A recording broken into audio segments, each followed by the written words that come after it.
Welcome back. A big night in the UEFA Champions League as the tournament favourites have been beaten in the first leg of their last 16 tie at the San Siro 2-0 by Milan. If you're just joining us, where on earth have you been?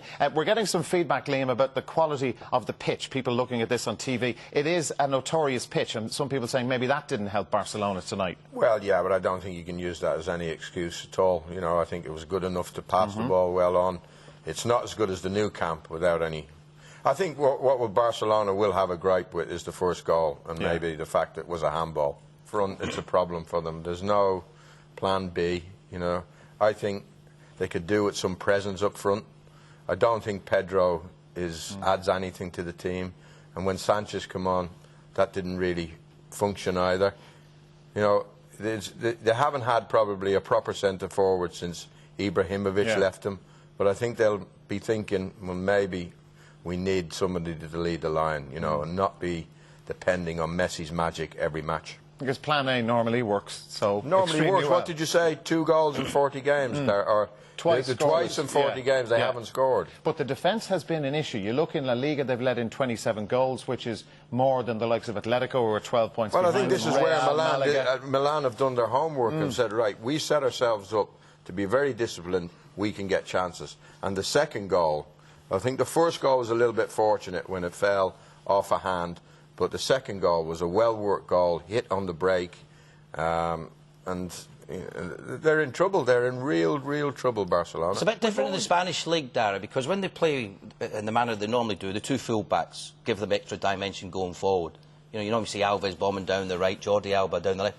We didn't see it tonight because El Shaarawy on the left was disciplined and went back with Alves, so he wasn't getting free. On the opposite side, Boateng was doing his job in a defensive capacity, so they don't allow the full-backs to get forward. So that took away from how Barcelona normally play, and then they had to go through the middle. You're listing all the honours, then these are the most decorated players that we've seen in the last how many years. But, you know, with all those things, bearing all that in mind, how it is in La Liga, should those players not have been able to cope with what a young Milan team threw at them? Well, they should do, but they gave away two goals.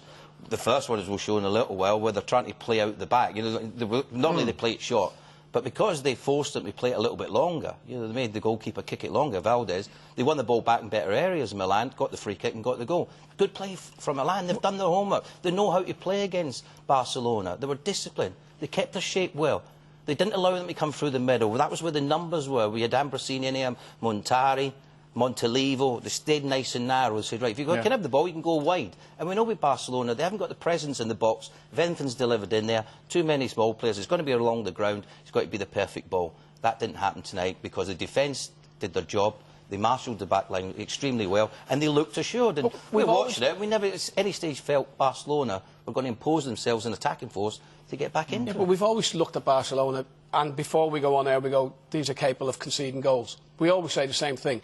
I think it's mainly because they do push players forward, right? And I think Alves did try to get forward at times. Alba did try to get forward at times. But Milan were confident enough to let El Shaarawy go the other way, where a lot of teams play against Barcelona, and they won't go forward. They'll think, oh, God, Alves is going to come, I'll go. We'll have 2 left-back, left midfield. We won't go forward. But Milan did a job perfectly tonight that when they got the ball, they passed it around as well. It's not like they can't play football.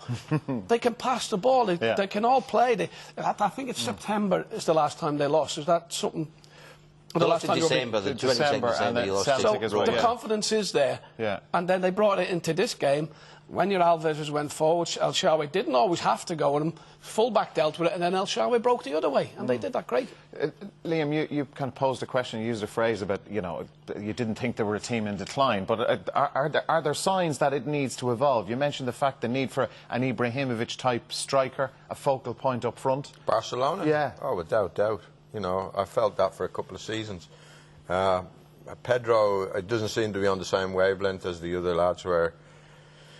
I think somebody like top centre-forward, Ibrahimovic, would make a difference. They don't get a lot from crosses come into the box if they're in the air. You know, everything's got to be whipped into the near post.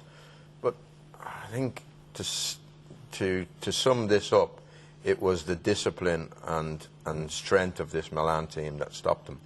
Maybe we had the discussion the last week I was on that La Liga is not so hot when it comes to opposition for the likes of Barcelona and Madrid. They seem to be winning the games 4 and 5. You know, but you come away and you play against a disciplined side like that, it's not an easy job.